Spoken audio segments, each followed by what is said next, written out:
Prague.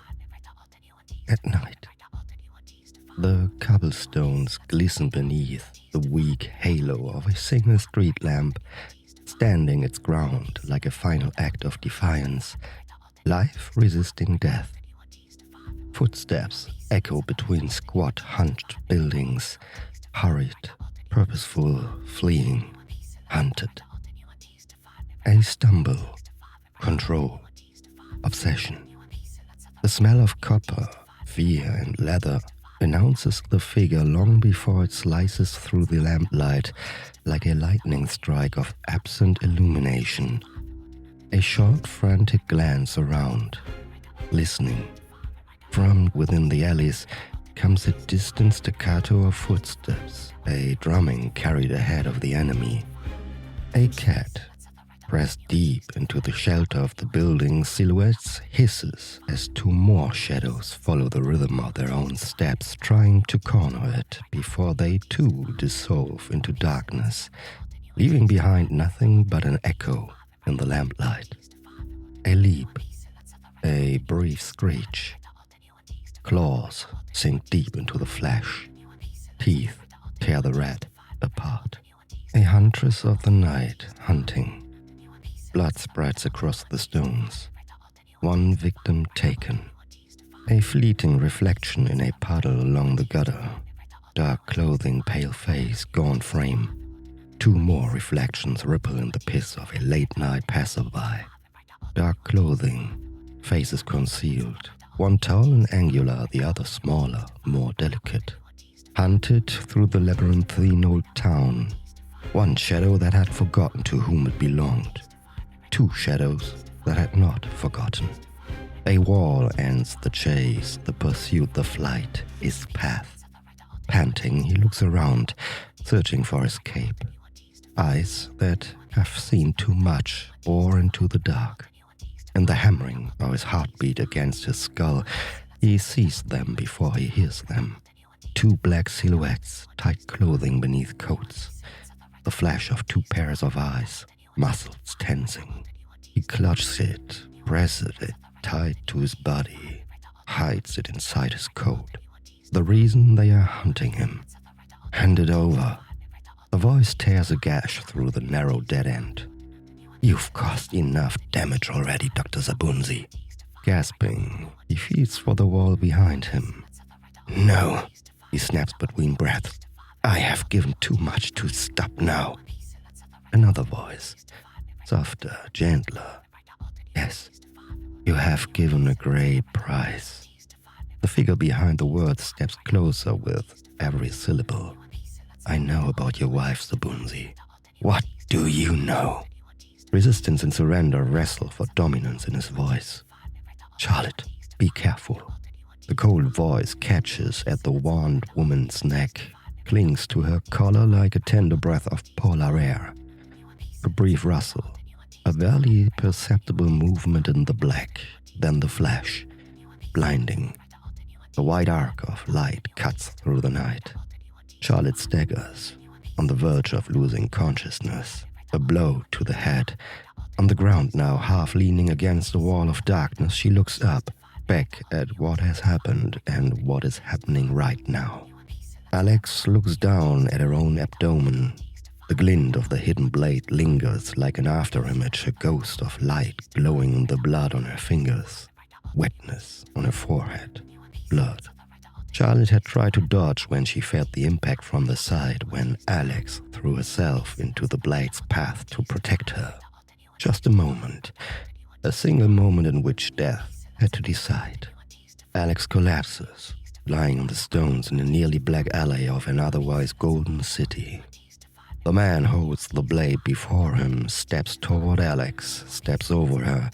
Mad laughter echoes through the old town. There is no alternative. There is only this one path. I bled. I lost what I've loved. I gave up what was precious to me for one single purpose. I want cookies.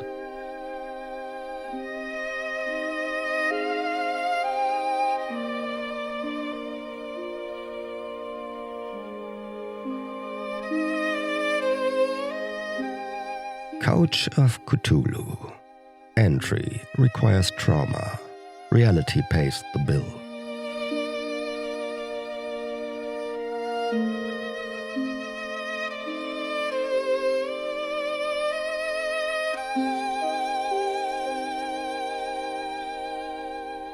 Alex on the floor looked up. The doctor squinted in the harsh light. "What?" he hissed, and slowly faded. Alex coughed, spit blood, pushed herself upright and stared at Jacob with wide eyes. "You interrupt the most exciting moment of my life with cookies?" "Was hungry." Jacob scratched the back of his head. Alex shot Charlotte an annoyed look, pulled herself up using her outstretched hand, smoothed her clothes, plucked dust bunnies from a black turtleneck. The room smelled of solvent damp paper and long worn wool socks. Otto has set up a table no one really used, a water bottle, chairs in a circle, an ashtray on the windowsill, half full, half forgotten. "Sorry," Jacob muttered. The massive man in grimy grey clothes and a stained apron sat down sheepishly, looked like a cow on a milking stool, or a piece of furniture accidentally dragged into therapy. Calm, broad, friendly, like a wrecking ball in a living room. "Fat slob," Alex spit out. "He was hungry," Charlotte said apologetically. "Yeah, hungry." Jacob stared at the floor. "Well, we're not here to like each other," Alex said, slumping into her chair as if she's already done with the day. "We're here because nobody else wants us." Hans flinched, as he always did when someone said something that smelled like truth. "Yeah, no, maybe." His jacket rested on his lap, hands folded on top as if he might have to pray at any moment, or vomit. "Why did you drag me into this?" "Pardon?" Alex looked innocently puzzled. "Zabunsi." Hans rummaged through his mind for blurred memories and words that rose only to fade again. That was me once." "Oh, don't flatter yourself, Zabunsi Bear." Alex dismissed him without a shred of respect. "So, are we starting anytime soon?" Charlotte stared out of the window, though there was nothing to see. Her gaze hovered somewhere between a World War ruin and emotional total anesthesia. Absent-mindedly, she twirled a slightly longer strand from the fringe of her otherwise very short pixie cut. She caught her reflection in the glass. Large, silver-gray eyes in a heart-shaped face. Smeared eyeliner. No, dark circles under them. Her face suddenly shifted, took on different contours. Narrow, hollow-cheeked, ruined cuteness. 3 small blonde curls bobbing, stuck on as if glued there. "Annette's coming," she said distractedly, watching her longtime companion enter the community hall. "Hi." Annette's cheerfulness raised serious doubts about her mental health long before any of the traumatic events. A wave of daisies, tiny piping birds, and winged unicorns seemed to swarm every word she spoke. Coping strategies. Annette wasn't stupid. She had razor-sharp powers of observation, undermined only by her inability to line up more than 2 thoughts in sequence. Her battered leather bag hit the floor with a crash as she dropped into a chair with a loud sigh, looking for a brief moment as if she were wondering how she had ended up here. She chewed on the eraser of a pencil and watched the others as if they were insects under glass. Curious, non-judgmental, more like a child trying to learn how a butterfly flies without breaking it. A door handle. A draft shoved its way into the room as if trying to make the squeak tangible. Hans flinched at the loud bang of the door slamming shut. A coat struggled to keep pace with its owner's feet, clawed at the air behind the gaunt figure, banged against the back of a chair, then sagged sadly as 2 thin legs crossed. A clipboard was placed on top and a pair of glasses adjusted on a small grey face. "Let's just begin," said Otto Schulte. "Today openly honest, no masks, okay?" I don't wear masks anymore, Alex said. At most, the one made of skin, and even that fits like shit today. Hans cleared a throat, softly, half-heartedly, as if his voice, too, was trying to escape. I honestly don't know what I'm doing here, he said. I mean, I do know, but I wish I didn't. Welcome to the club of the blissfully unaware, Alex growled. Admission requires trauma. The bill goes to reality. This morning I found my toothbrush in the freezer, Charlotte said suddenly without looking up. That's weird, right? Depends, Annette chirped. If you're being kind to yourself, it's self-care. If you're trying to hurt yourself, it's pathological. If you're punishing yourself, it's Catholic. Silence. I buried a mouse yesterday, Annette said then. Her name was Beatrix. I didn't really know her, we weren't friends, but I liked the calm she radiated. Jacob nodded. Alex grinned broadly. Annette, she said, was she already dead when you met her? Annette tilted her head. I think so. Silence. I broke a guy's arm today, Jacob rumbled. What did he do? Alex asked. Pushed a kid. Was it your kid? Nope. Well, it is now. Jacob smiled just a little, but it was there. Please stop that, Alex sneered. It doesn't make you any prettier. But he's actually kind of cute when he smiles, Charlotte whispered. She could feel the medication starting to take effect. Her thoughts, usually like feathers sunk in molasses, now felt like moths trapped in acrylic resin. Yeah, Alex agreed. Once a sculptor had a beautiful idea for a beautiful face, then the clay fell on the floor, and that's what Jacob looks like when he... Children, Otto Schulte cut her off. Again, welcome, weekly session, thanks for coming. Without coordinating, all eyes drifted to two empty chairs. Otto followed their gaze. Poppy and Gregory are on a mission. The lucky ones, Annette cried, clapping enthusiastically. The... who? Charlotte felt the acrylic hardening around the moth. Missionary position? Alex nudged Charlotte in the ribs with a wink, but found only empty eyes. Cookies, Jacob concluded the litany in a low whisper. So, Schulte let his gaze sweep across the faces over the rim of his glasses. Who wants to start? Something good, something new, something bad? Silence, then hesitation, and then words. I sometimes dream that I wake up and my skin is wrong again, Alex said. I mean, even more wrong than usual. Sometimes I'm the boy again, sometimes the girl, sometimes nothing at all. You're beautiful, Annette cooed. Charlotte lifted her head slightly, trying to locate Annette through the wobbling soup of light and the dull roar of voices. She strained to raise an eyebrow. You had your chance, Annette. Alex leaned toward Charlotte, gently stroked her cheek, removed a short strand of saliva from her lip, looked around for a place to dispose of it, and then chose her own mouth. Charlotte smiled, her eyelids trembling. Stop taking those shitty pills, Alex whispered. They don't do anything, they just switch you off. I dream that my tongue is made of glass, Hans said quietly, and every word shatters in my mouth. He glanced around, bracing for discomfort, but met only understanding looks. Yes? Well, Hans hesitated. I sweep it all up with a dustpan. He's a very tidy man, Charlotte babbled, foam on the edges of her words. Hans studied her, searching for irony, but found none in Charlotte's already dissolving expression. I sweep everything together and curse loudly, he continued. But then there are new shots.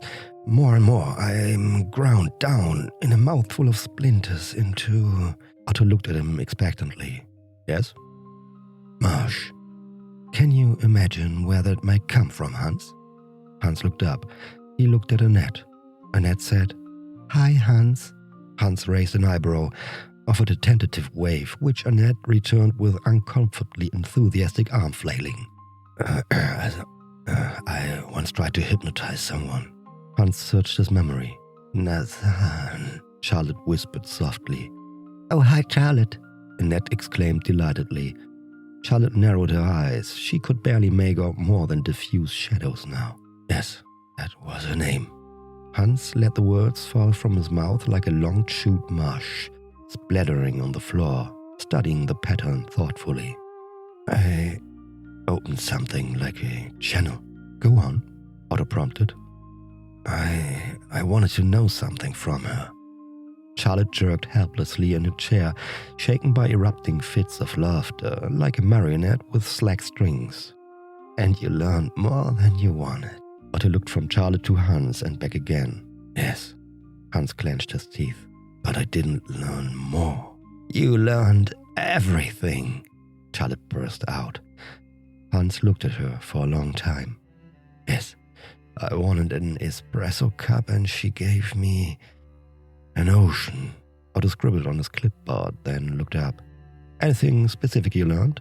Nothing important. Hans fell silent. Charlotte opened her eyes slightly. They exchanged a glance. That was when Charlotte said it would be stupid to go on a mission as a virgin, a mission about angels who had children with humans and then even more children. And then Charlotte said, actually we were standing on a soap stand and I liked one because of the smell, but the saleswoman said it was more for hair and I thought head hair. And when everyone looked at me, funny it turned out that apparently everyone except me knew that people also shave down there. And anyway, Charlotte laughed a lot, and then when I said that there hadn't really been so many opportunities to show that to someone or get comments about it because you were a virgin, Charlotte grinned broadly and nodded toward Hans. Annette looked at Hans and smiled. Yes, well, that probably wasn't ideal under those circumstances. Alex had been watching the whole thing with fascination. She slapped Charlotte excitedly on the thigh and stage-whispered loudly, "Now comes the part where he says he didn't know he was actually married because of his self-hypnosis." Alex leaned far forward. "Say it. It's my favorite scene." It was all unexpected," Hans stammered, trying to escape Alex's uncomfortable stare and the memories that had just resurfaced. "Where's this all going?" Otto asked. "Quiet," Alex hissed.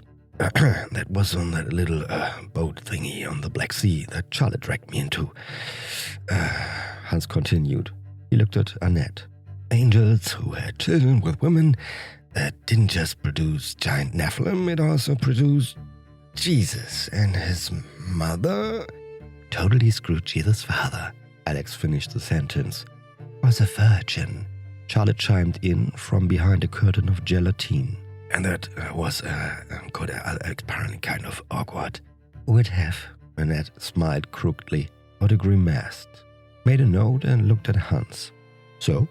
"Well, without knowing it, because I had apparently hypnotized myself beforehand to erase her from my memory, I was married." Hans looked almost apologetic toward Schulte. Alex slowly leaned back, pointing at Hans with a wide grin. "No, this Nazan you learned more about than you wanted. That's where we slipped straight into your intimate life." Hans smiled awkwardly. Annette blushed. Charlotte twitched twice in short bursts of laughter. Alex had buried her face in her hands, still watching Annette and Hans with fascination. Jacob scratched himself, glanced around helplessly, then discovered the bowl of cookies on the windowsill. In that moment, I was flooded by a wave, as if an entire sea had broken over me. An ocean, images, feelings, thoughts, memories, and my death." He paused briefly. "It tore me apart, ground me down, penetrated me, shot through every vein. Every cell ran through my nerves like a lightning strike." Hans trembled. "She showed me everything. Everything." Annette placed her hand on his knee. "Sometimes it's enough just to know who your friends are." Otto looked at Annette, puzzled. Alex twisted her face as if tasting a sweet wine. "I was a magician, an illusionist, a stage magician, Dr. Zabunsi. But I never believed in things like that before. Real magic, power of words, of thoughts.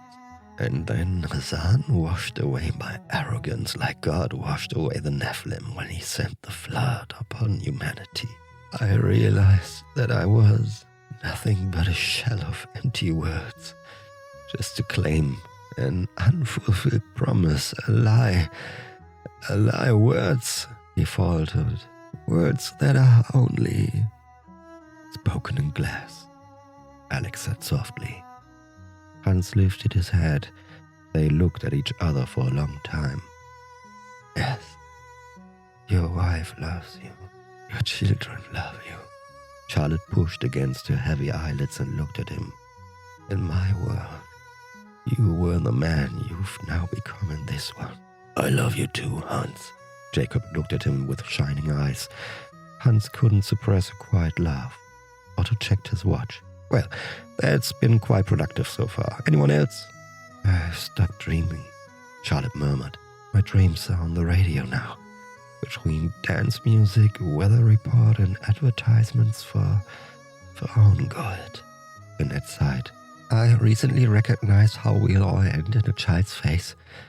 He stared at me like I was a ghost, and then he smiled without teeth, just flesh, and I thought, that's the future.